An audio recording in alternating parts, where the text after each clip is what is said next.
Ce qui est derrière moi est capable d'aspirer du sec comme de l'humide, mais il est également capable de frotter le sol pour ne pas avoir besoin de passer la serpillière. Mais surtout, une fois qu'on a passé la serpillière, il faut la nettoyer, alors qu'avec notre aspirateur du futur, il se nettoie automatiquement. Bref, aujourd'hui je vous parle du nouveau aspirateur de Roborock, le Diad Pro, et installez-vous bien parce qu'on va faire un test extrêmement poussé. Et de voir qu'en un seul passage, il prend quasiment tout. Ah, j'aime pas gâcher la nourriture. Et voilà, on n'a quasiment plus rien. Le fonctionnement du balai est simple. On a le bouton d'allumage qui va activer les moteurs qui vont envoyer de l'eau propre sur les brosses rotatives à l'avant pour que les brosses soient le plus efficaces possible et que l'eau sale aille ensuite dans un autre réservoir. La marque avait déjà fait un modèle l'année dernière, c'est le Diad dit classique, et on parlera de toutes les différences avec l'ancien modèle tout au long de la vidéo. Donc c'est vrai que c'est un produit qui va être simple à utiliser, mais surtout c'est un produit tout en un qui, en plus d'aider dans plein de circonstances, ne va pas faire tâche dans le salon parce que niveau design on est plutôt bien servi. On va avoir des couleurs sobres, une station qui est assez compacte, un bel écran en haut de l'aspirateur. On se rend vite compte qu'il est assez facilement oubliable et il est même agréable à avoir dans la maison. En termes d'utilisation au quotidien, c'est juste un produit super pratique. L'avant a une super flexibilité pour faciliter le passage, et autre chose qui m'a plu, c'est la facilité qu'on va avoir pour le passage sous les meubles parce que la structure est un peu plus plate que sur la version précédente, ce qui va faciliter le nettoyage de façon générale. Et une fois que le nettoyage de la maison est terminé, on n'a plus qu'à le remettre dans sa station. Évidemment, on n'a pas à enlever les brosses, les nettoyer et les mettre à sécher parce que la station fait tout ça pour vous. Pour vous donner une idée, durant ces 2 dernières semaines, j'ai pas arrêté d'utiliser pour tout et pour rien pour voir si je réussissais à tout aspirer, mais surtout pour voir si avec le temps il fallait nettoyer les brosses ou non. Il est vrai que tu peux ne pas les nettoyer manuellement pendant pas mal de temps. Je pense que tous les mois, voire tous les 2 mois, ça peut être nécessaire selon les foyers, mais globalement c'est quelque chose qui est super cool de pouvoir aspirer les choses et ne pas avoir à s'inquiéter de l'état des brosses. Je trouve qu'on gagne pas mal de temps. Et en parlant de gain de temps, il y a autre chose qui fait gagner beaucoup de temps, c'est l'arrivée d'un petit réservoir de nettoyant. L'aspirateur va comme ça pouvoir gérer la quantité de nettoyant qu'il va consommer à chaque nettoyage selon l'état du sol. Donc on est vraiment très loin dans la technologie. Ça permet comme ça de ne pas avoir à le faire manuellement à chaque utilisation. Et je dis ça parce que sur l'ancien modèle, il fallait le faire manuellement. Et là, la promesse, c'est qu'on pourra faire jusqu'à 20 cycles de nettoyage avec une seule recharge du petit réservoir. Dans la pratique, ça peut être plus, mais ça va dépendre de la surface que vous allez nettoyer. Mais bon, je pense que j'ai assez parlé technique et on va plutôt aller tester l'aspirateur dans différentes conditions pour voir si niveau puissance, niveau efficacité, il est au rendez-vous. Je viens d'emménager dans mon nouvel appartement, sauf que ce nouvel appartement vient vraiment très sale. On a du sol noir qui salit ultra rapidement, on a une grosse tache dans le salon que je ne suis pas sûr de pouvoir enlever. Du coup on va voir si on réussit à tout nettoyer avec le nouveau Diad Pro de chez Roborock. Du coup comme vous pouvez le voir, le sol est vraiment très sale. Ce qu'on va faire, c'est qu'on va juste l'allumer. Si on appuie ici, sur ce bouton là, ça va changer de mode. Là on est en mode éco, et ce qu'on va faire, c'est remettre le mode auto qui va switcher entre les 3 modes principaux. Le troisième c'est le mode max, voilà, tout simplement. Là on peut voir tout de suite où il est passé. C'est incroyable. Ce qui est ouf, c'est de voir des endroits comme celui-ci par exemple qui est vraiment très sale et de le passer dessus et de voir qu'en un seul passage il prend quasiment tout. Et ensuite il suffit de repasser 2 fois dessus. Et voilà, on n'a quasiment plus rien. Donc assez impressionnant. On voit tout de suite là où on est passé et là où on n'est pas passé pour le coup. Là pareil, on peut voir que là ici c'est sale.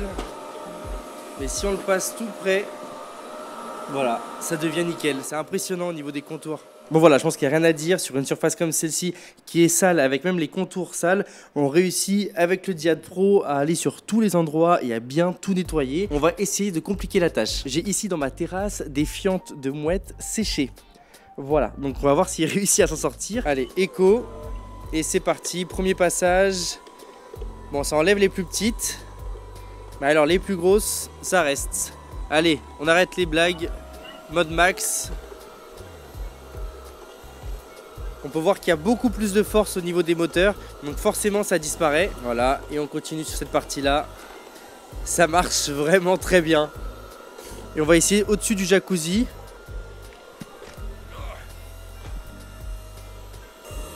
Ok, bah ça fonctionne aussi sur le cuir. Voilà, on a nettoyé le jacuzzi.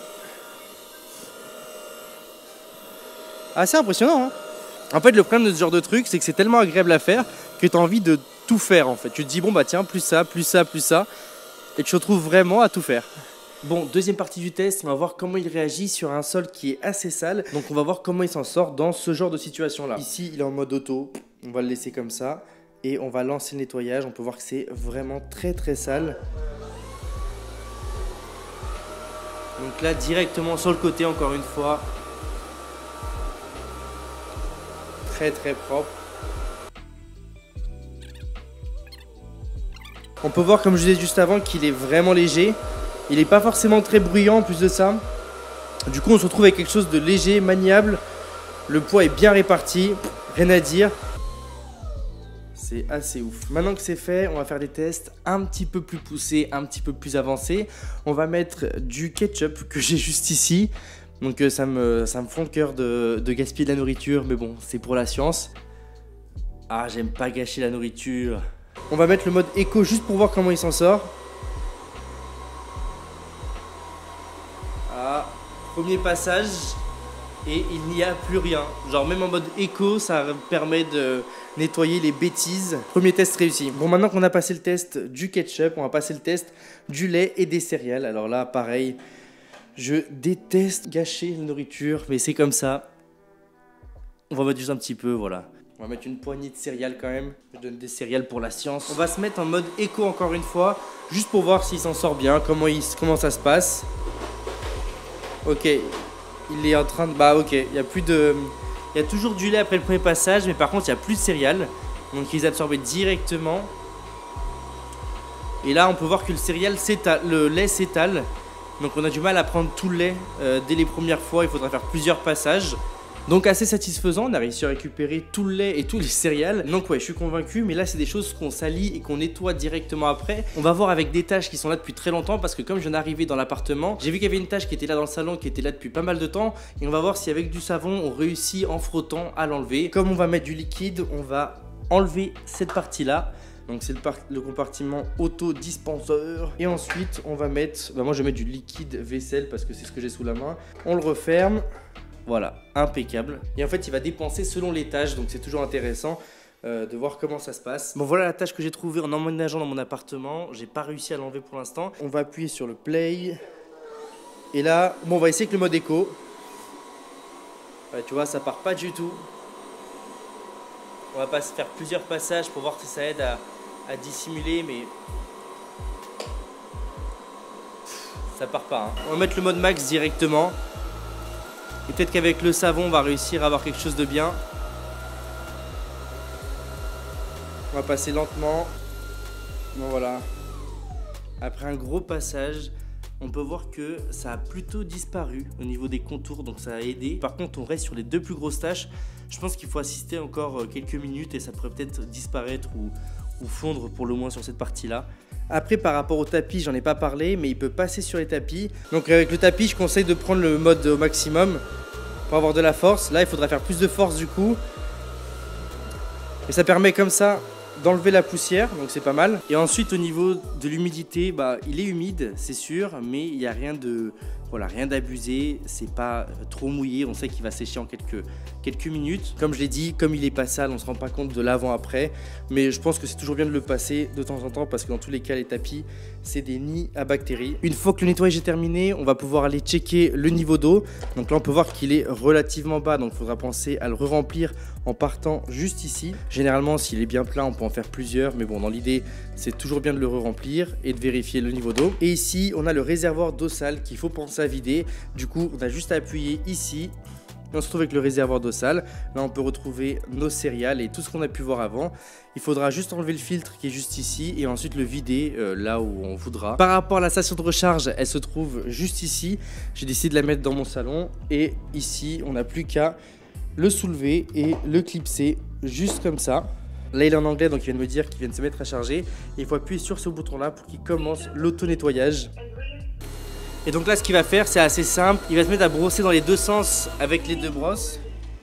Et ensuite, avec l'eau qui va passer dessus, il va essayer de s'auto-nettoyer, du coup en frottant dans différents sens et en essayant d'enlever le maximum de saleté. Une fois que ça sera fait, ça va repartir dans le bac d'eau sale. Et donc évidemment, il faudra prendre l'eau qui est ici et la jeter une fois qu'il sera propre. Bon les amis, on a fait le tour de tout ce qu'on pouvait faire avec ce Diad Pro et surtout si vous vous posez des questions sur l'efficacité de l'auto-nettoyage, il faut savoir qu'il est vraiment impressionnant parce que les rouleaux vont tourner dans différents sens, ils vont mettre de l'eau propre et ça va aspirer vers l'eau sale et du coup l'idée c'est que l'auto-nettoyage est vraiment efficace et j'ai été plutôt surpris par ça. Autrement, comme tous les autres produits Roborock, il va avoir une application qui est juste géniale. J'ai pu la tester avec iOS et Android et c'est vrai qu'on va comme ça avoir accès à différentes informations sur les consommables du produit, comme par exemple l'état des brosses ou le niveau du réservoir d'eau sale, etc. On peut également activer les notifications pour ne pas avoir à vérifier visuellement si tout est bien. On passe aspirateur et si on voit qu'il n'y a pas d'application, on continue notre vie. Et évidemment, ce n'est pas un produit miracle, il va falloir faire plusieurs passages sur certaines tâches ou certaines sauces, mais globalement, on est sur un produit extrêmement innovant qui essaye vraiment de nous faciliter la vie. Il sera disponible en Europe à partir de mi-janvier pour 449 €, mais il y a une offre de lancement du 13 au 19 janvier qui le fait passer à 349 €. Donc je vous conseille d'en profiter si vous souhaitez vous le prendre parce que c'est quand même 100 € d'économie. Dans tous les cas, je vous mets le lien juste en bas en description. Nous on se dit à très vite pour de prochaines vidéos. Salut à tous, c'était André Martin. Caught up in a daydream, I beat my mind up there almost daily. It's how I pass time, no opinions safely. It's how I understand what I want in this place, see, 'cause everybody wanna tell you